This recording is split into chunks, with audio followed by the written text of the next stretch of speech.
लोगों को शुद्ध हवा नहीं मिल पा रही है, शुद्ध पानी नहीं मिल पा रहा, शुद्ध भोजन नहीं मिल पा रहा, शुद्ध दूध नहीं मिल पा रहा, शुद्ध फल नहीं मिल पा रहा, शुद्ध सब्जी नहीं मिल पा रही है।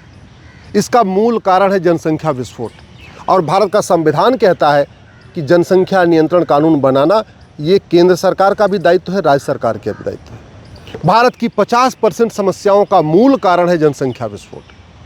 जल जंगल जमीन की समस्या, रोटी कपड़ा मकान की समस्या, गरीबी भूखमरी कुपोषण की समस्या का मूल कारण है जनसंख्या विस्फोट। Air pollution, water pollution, noise pollution का मूल कारण है जनसंख्या विस्फोट। बढ़ती बीमारियों का मूल कारण है जनसंख्या विस्फोट। बढ़ते क्राइम का मूल कारण है जनसंख्या विस्फोट। इसके बावजूद संसद में जनसंख्या नियंत्रण कानून पे चर्चा ही नहीं हो रही है, जबकि जनसंख्या नियंत्रण अगर हम लागू कर दें तो भारत की 50% समस्या खत्म हो जाएगी। जितनी भी समस्या है, सरकार जब तक 2 करोड़ घर बना के देती है ना, तब तक 10 करोड़ बेघर पैदा हो जाते हैं। कैसे पैदा हो रहे? 90,000 बच्चे पर डे पैदा हो रहे हैं। 90,000 बच्चे का मतलब क्या हुआ? लगभग 17 करोड़ बच्चे 5 साल में पैदा हो रहे हैं। 17 करोड़ में से ज़्यादातर बच्चे गरीबी रेखा के नीचे वाले परिवार में पैदा हो रहे हैं। तो सरकार 5 साल में घर बनाती है 2 करोड़, 5 साल में टोटल बच्चे पैदा हो रहे हैं 17 करोड़, और 17 करोड़ में से 10 करोड़ के आसपास गरीबी रेखा के नीचे पैदा हो रहे हैं। तो 2 करोड़ घर बनता है, 10 करोड़ बेघर फिर पैदा हो गए। सरकार 5 साल में लोन के माध्यम से, स्वरोजगार के माध्यम से 2 करोड़ रोजगार जनरेट कर पाती है। जब तक 2 करोड़ रोजगार जनरेट करती है, 10 करोड़ बेरोजगार और बढ़ जाते हैं, इसलिए बेरोजगारी भी खत्म नहीं हो रही। जमीन हमारे पास 2% है और जनसंख्या हमारी दुनिया की 20% हो चुकी। पानी हमारे पास दुनिया का मात्र 4% है पीने लायक पानी, और जनसंख्या हमारी दुनिया की 20% हो चुकी है। इसके बावजूद न लोकसभा पे जनसंख्या नियंत्रण कानून में चर्चा हो रही है, न राज्यसभा में जनसंख्या नियंत्रण कानून पे चर्चा हो रही है। सुबह से लेकर शाम तक बकवास वाले मुद्दों पे जिनका कोई लेना देना नहीं, उस पर तू मैं होगा, आरोप प्रत्यारोप होगा, नूरा कुश्ती हो गई, बतौलेबाजी हो गई, फलाने वहाँ चले गए, फलाने वहाँ चले गए, फलाने वहाँ घूम रहे, फलाने वहाँ घूम रहे, सब ये चर्चा होती रहेगी। कौन क्या पहना है, क्या खाया है, कैसे रहता है, कैसे घूमता है, इस पे चर्चा होगी, लेकिन मूल कारण पे चर्चा नहीं हो रही है। सरकार जब तक 2 लेन की सड़क बनाती है ना, तब तक 4 लेन की ट्रैफिक सड़क पे आ जाती है।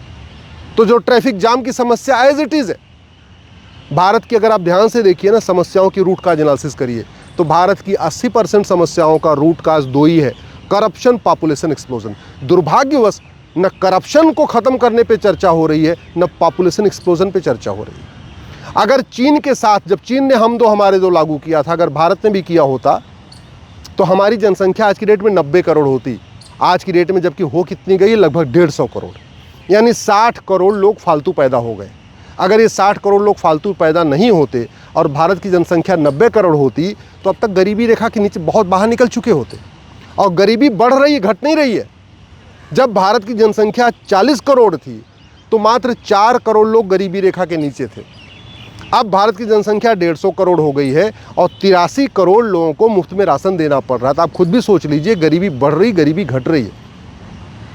ये स्थिति इसलिए बनी हुई है क्योंकि बहुत सारे लोग तो समझदार हैं जो हम दो हमारे दो लागू कर रहे हैं, लेकिन ऐसे लोग जो झुग्गी में रहते हैं, जिनके पास अपनी एक कमरा भी नहीं है, उनके 12 बच्चे, 14 बच्चे, 16 बच्चे, और सरकारों की योजनाएं ऐसी आ रही हैं, उससे मोटिवेशन भी मिल रहा है। उनको लगता है ठीक है, 12 बच्चे पैदा कर लो, सरकार 12 मकान देगी। 12 बच्चे पैदा कर लो, हर परिवार को सरकार मुफ्त में राशन देती रहेगी। 12 बच्चे पैदा कर लो, 16 बच्चे कर लो, 18 बच्चे कर लो, सरकार जो है वो क्या बोलते हैं, इलेक्शन के पहले जो है वो बेरोजगारी भत्ता भी शुरू कर देगी। तो ये जो मुफ्तखोरी वाला काम शुरू हुआ है, ये जो आप कहते नहीं हरामखोरी वाला काम जो शुरू हुआ है, इसकी वजह से जनसंख्या नियंत्रण होने की बजाय जनसंख्या बढ़ रही है। जब तक ये मुफ्तखोरी पे एक कंट्रोल नहीं होगा, एक लाइन, इस पर लाइन नहीं बनेगी, भैया जिसके 2 से 3 बच्चे उसको सारी योजना मिलेगी, उसको सारे फायदे मिलेंगे, जिसके इतने ज़्यादा हो जाएंगे उसको नहीं मिलेगा, तब तक जनसंख्या नियंत्रण नहीं होगा। और जनसंख्या नियंत्रण को सीधे सीधे सिटीजनशिप से जोड़ने की ज़रूरत है। जब तक नागरिकता कानून जो 1955 में बना था ये नहीं बदला जाएगा और उसमें लिखा नहीं जाएगा कि जो हम दो हमारे दो मानेगा वो भारत का नागरिक कहलाएगा, जो हम दो हमारे दो नहीं मानेगा उसकी भारत की नागरिकता ख़त्म होगी। जब ये व्यवस्था की जाएगी तो मैं गारंटी के साथ कहता हूँ सब मानेंगे। अभी कुछ लोगों को लगता नहीं फलाने नहीं मानेंगे, फलाने नहीं मानेंगे, ये कम्युनिटी नहीं मानेगी, वो अरे सब मानेगी। भय बिन होय न प्रीत, सठे साठ्यम समाचरेत। कानून घटिया होगा तो कोई नहीं मानेगा, कानून का खौफ पैदा होगा, जैसे चीन में बनाया था सब मानेंगे।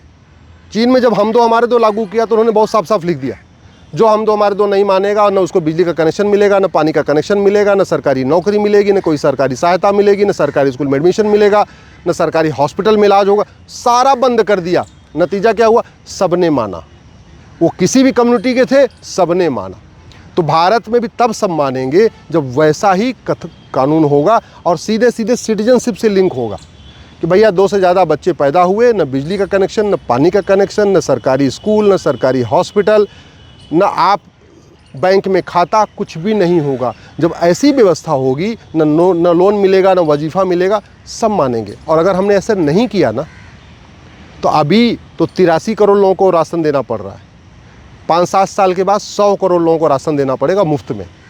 कमाने वाले यहाँ पे कितने हैं सबको पता है, इनकम टैक्स कितने लोग देते हैं सबको पता, और कितनी ज़्यादा जो है लगातार मुफ्त के चक्कर में भारत के कर्जा बढ़ता जा रहा है। आप जानते हैं भारत के ऊपर इस समय 250 लाख करोड़ का कर्जा है। जब मैंने PIL फाइल किया था मुफ्तखोरी रोकने पे तो 150 लाख करोड़ का कर्जा था। अभी पिछले साल ये कर्जा बढ़ते बढ़ते 225 लाख करोड़ का हुआ, 225 लाख करोड़ का हुआ। अब ये कर्जा 250 लाख करोड़ का हो चुका है। भारत का जो छोटा बच्चा पैदा होता है ना, वो भी 1.5 लाख के कर्जे में है, एक बच्चा। और इसके बावजूद जनसंख्या नियंत्रण पर कोई चर्चा ही नहीं हो रही। बनाए जा रहे हैं। आप कितने भी हॉस्पिटल बना लो, बीमारी रुकी नहीं सकती। क्यों? क्योंकि बीमारी का मूल कारण है लोगों को शुद्ध भोजन नहीं मिल पा रहा, शुद्ध पानी नहीं मिल पा रहा, शुद्ध हवा नहीं मिल पा रही है। और वो क्यों नहीं मिल रहा है? जनसंख्या विस्फोट। सरकारी हॉस्पिटल में देखिए लाइन लगा के बैठे हुए हैं, सुबह सुबह जब पर्ची कटती रहती है, और ज़्यादातर उसमें लेडीज़ गाइनो की बीमारी से पीड़ित हैं। और जाके पता करिए तो पता चला किसी के पहले से 8 बच्चे हो चुके हैं, किसी के 10 हो चुके हैं, 12 हो चुके हैं, फिर भी जो है प्रेग्नेंट है, फिर भी डिलीवरी चल रही है। तो ज़्यादा बच्चों से महिलाओं की तबीयत खराब हो रही है, तो हॉस्पिटल में भीड़ बढ़ रही है, सरकार का बजट खराब हो रहा है। जनसंख्या नियंत्रण कानून बना दें तो हमें अलग से कोर्ट बनाने की ज़रूरत नहीं है। ये मुकदमों में जो संख्या बढ़ रही है, क्राइम बढ़ रहा है, उसका भी मूल कारण है जनसंख्या विस्फोट। 2-2 एक-एक बिस्वा ज़मीन के लिए जो मर्डर हो रहा है, उसका मूल कारण है जनसंख्या इतनी ज़्यादा हो गई, ज़मीन ही नहीं बची हुई है। जंगल कटते जा रहे हैं, वहाँ पे घर बनते जा रहे हैं। नदियों को पाट के घर बनाया जा रहा है, पहाड़ों को काट के घर बनाया जा रहा है। खेतों में अब खेती की ज़मीन कम हो गई, वहाँ घर बन चुके हैं। और जब घर बन गए, खेत कम हो गया, तो भूखे तो रहेंगे नहीं, तो पैदावार बढ़ाएंगे। पैदावार बढ़ती है उसमें केमिकल डाल के, यूरिया डाल के, पोटाश डाल के, डाई डाल के। और जब यूरिया पोटाश डाई डालते हैं तो जब वो आटा खाते हैं उससे कैंसर शुरू हो जाता है, उसे गांठें बननी शुरू हो जाती है, उससे हार्ट अटैक की बीमारियां बढ़ जाती हैं, उससे ब्लड प्रेशर की बीमारियां बढ़ जाती है, उससे कोलेस्ट्रॉल की बीमारियां बढ़ जाती हैं।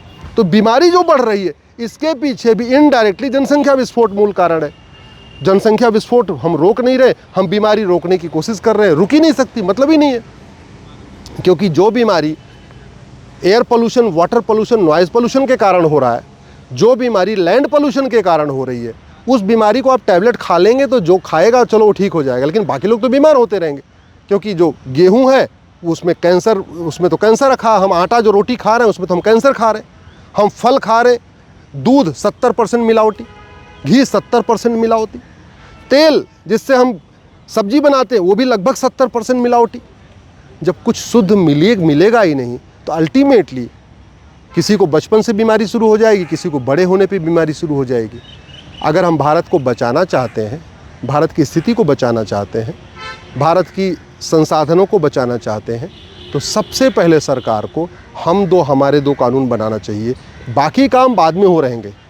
करप्शन और पॉपुलेशन एक्सप्लोजन, इसको नहीं रोका तो भारत बर्बाद हो जाएगा, 100% बर्बाद हो जाएगा।